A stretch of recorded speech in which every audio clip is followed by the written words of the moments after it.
Leonard Zakim Memorial Bridge, with those two support pillars that have a rather familiar shape as they were designed to resemble the Bunker Hill Monument here in Charlestown. And those white suspension cables running down from the pillars are meant to resemble sails and rigging, particularly those of the USS Constitution, and when she's at full sail. A very nice tribute to two of our local monuments. Now, as I said, Ed, I am going to talk a little bit about the Pride of Baltimore, which is now off our port side here. Here, that vessel is a replica of the old Baltimore clipper schooners, and she's the second vessel of her kind to have this name. The original Pride of Baltimore was built in 1977 and sailed the seas for about 10 years until she was tragically lost at sea, along with her captain and 3 members of her crew. But in 1988, they rebuilt her, and this is the Pride of Baltimore II. Now, these Baltimore clipper ships were primarily used by privateers during the War of 1812. Privateers, just so you know, are basically the legal form of pirates. Basically, as long as you robbed ships that belonged to the enemy, you were all good in the government's eyes. But back over to our starboard side, we're passing along Boston's historic North End, also known as Little Italy, home to some of the best Italian restaurants and pastry shops you'll find on the East Coast. But what Boston's North End is also home to is our U.S. Coast Guard base, which they has set up shop in the middle of Constitution Wharf, named in honor of the shipyards where the USS Constitution was originally built in 1797. Now, we have a couple of vessels here at our local base. There's been a little bit of a reshaping of our local fleet, as our larger vessels, which were medium-class cutters, got restationed to a base down in Virginia. So if there's anyone on the boat from Virginia, please let them know. We'd really love to have our cutters back. If they could just send them back our way. Now, there are 3 basically types of vessels that you'll see. White vessels, where there are small ones like the deep sea patrol boats here, like the Marlin, or larger ones like cutters, are primarily search and rescues, whereas the smaller black-hulled vessels are buoy tenders, charged with many buoys that line the channels leading in and out of Boston Harbor. There is one other type of Coast Guard vessel that we hope never to see around here, and that's a red-hulled vessel. Those are icebreakers. Those would only be called in if Boston Harbor were to ever freeze over completely. Thankfully, that has not happened since 1904. If we look to the back of the base, you'll see rising high above it and above the north end as well, a white church steeple. This belongs to the Old North Church, the oldest church standing in the city, and it was from the window of this steeple that 2 lanterns were hung to warn the Charlestown militia that British forces were planning on launching a surprise raid. These lanterns were a signal, 1 if by land, 2 if by sea. When they saw the lanterns hanging up there, Paul Revere, William Dawes, and other Minutemen rode out across the countryside, sounding the alarm and calling men to arms. And so it would be the following morning that those British soldiers would meet a small colonial militia upon the field of Lexington Green, where the shot heard round the world was fired, and so would begin in earnest the American Revolution. But now we're passing in front of some blue and red trimmed buildings that stand atop Battery Wharf. It was from Battery Wharf here during the American Civil War that the celebrated 54th Massachusetts Regiment would sail out of Boston and down to South Carolina to fight in that conflict. The 54th Massachusetts Regiment was the U.S. military's first all-African-American regiment. They were fighting so that they, their kin, and future generations would never again know the horrors of slavery. Today, the 54th are greatly honored in our city, with multiple monuments dedicated to them around Boston, and their story is beautifully retold in the movie Glory, which features an Oscar-winning performance by Denzel Washington. Now, running behind these wharves, and all along the waterfront of Boston's historic North End, is Commercial Street, where, just over 100 years ago, on an unusually warm January day in 1919, a strange and sticky tragedy occurred when a giant vat containing 2.8 million gallons of molasses, which was used for the distilling of rum, suddenly exploded, unleashing its contents in a massive tidal wave that swept down Commercial Street at nearly 35 miles per hour and crested as high as 20 feet at times. It carried off 22 people and over a dozen horses to their deaths and destroyed multiple buildings and vessels along the waterfront as it went.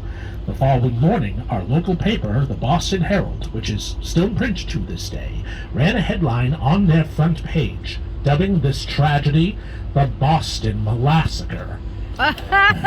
Honestly, Boston Herald, too soon. The definition of too soon. Boston Time would come to Molassacre. know this as the Great Molasses Flood.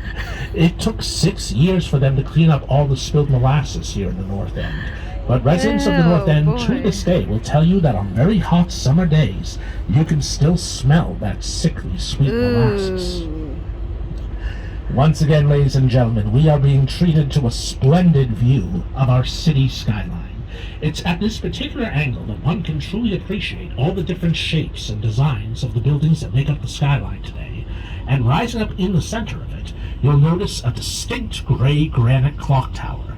This is the Custom House Tower, built atop what was then the new Custom House, established in 1847. A very nice, if rather small building located at the beginning of State Street.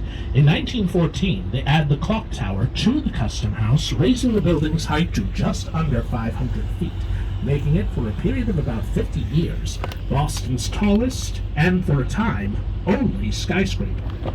Being a clock tower, the Custom House Tower does have a clock face on every side, 4 in total. Each one of those clock faces will give you a different time, and each one of those times, more times than not, will be wrong. And that's because the high winds at the top of the tower will actually turn the hands of the clocks backwards and forwards, depending on wind speed and direction. And so Bostonians have come to lovingly call it the four-faced liar. Oh. But bring our attention back down to earth. We're just passing in front of Commercial Wharf. Commercial Wharf was where they used to hang pirates back when they were caught off New England's coast, before they'd be brought out to one of the gallows islands to be put on display. Far from that today, a Commercial Wharf is now home to our city's yacht club. You can see some of the yachts that have come to summer here, all of which cost more money than I'll ever see in my lifetime.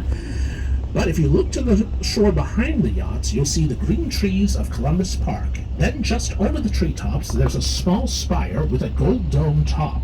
This is Faneuil Hall, also known as the Cradle of Liberty. It's the former meeting house of the Sons of Liberty, where many of the events that preceded the American Revolution were planned and staged. Today, it sits smack dab in the middle of Quincy Market, America's oldest open-air market, which on average can receive up to 8 million visitors a year. If you haven't had a chance to visit them yet, they're both right across the street from Long Wharf when we pull back in today, and are very much worth your time. Speaking of Long Wharf, we're about to pass in front of it now, where the tall white flagpole stands. But before we return to dock, there's one last thing I'd like to talk about, and that's going to be on the wharf to the left of Long Wharf, Central Wharf. Atop Central Wharf, there is a large concrete building with a white tent standing out in front of it, and in the top left-hand corner of the building is the blue and white fish emblem of the New England Aquarium. The aquarium is home to over 3,000 species of sea life, including one very old sea turtle, Myrtle the turtle. She's over 90 years old, and she looks fabulous. We here at Boston Harbor Cruises partner with the New England Aquarium to take folks out on whale watches. Our company provides the vessels, such as the Asteria, which is docked right at the end of Long Wharf now, and the aquarium provides the experts who will serve as our guides out on the open ocean. The whale watches will travel 25 to 30 miles out to sea to Stellwagen Bank, the sanctuary and feeding grounds of many species of whales.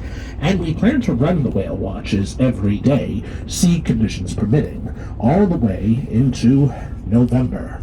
When folks find themselves in town again, the sightings this year have truly been excellent. And with that, ladies and gentlemen, we have come to the end of our tour. Now, as we make our way back into Long Wharf, I'm going to ask folks, for the time being, to stay more or less where you are till we're safely tied off at the dock again.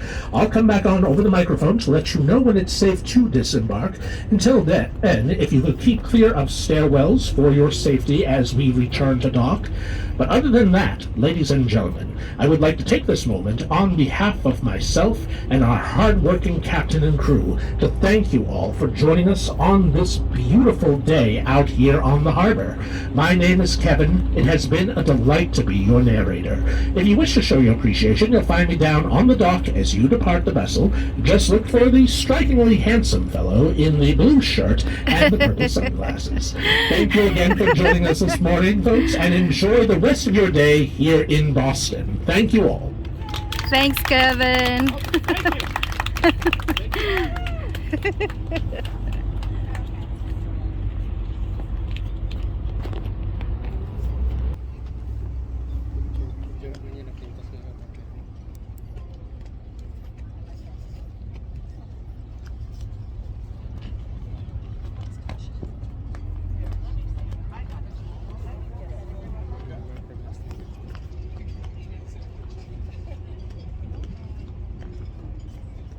Smile.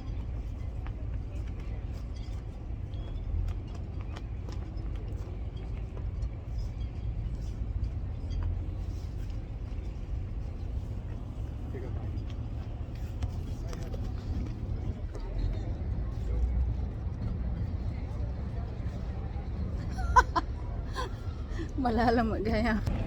Ita camera.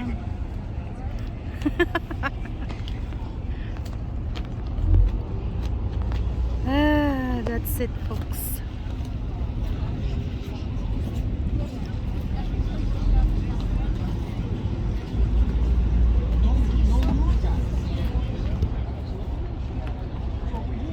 New England Aquarium.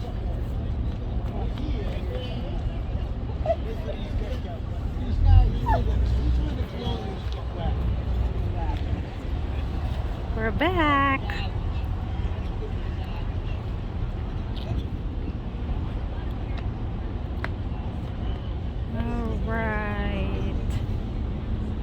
Boston Harbor City Cruises. I think this is better than the whale watching. Yeah, because So you learn on, well, we've been in so many whale watching already. And you learn about Boston. We don't go here often. Sometimes you don't see it. Uh-huh. You'll be fortunate if you see one, if you saw one. That happens a lot before. Sail with us. What's for sailing, folks? 15 adult life jacket.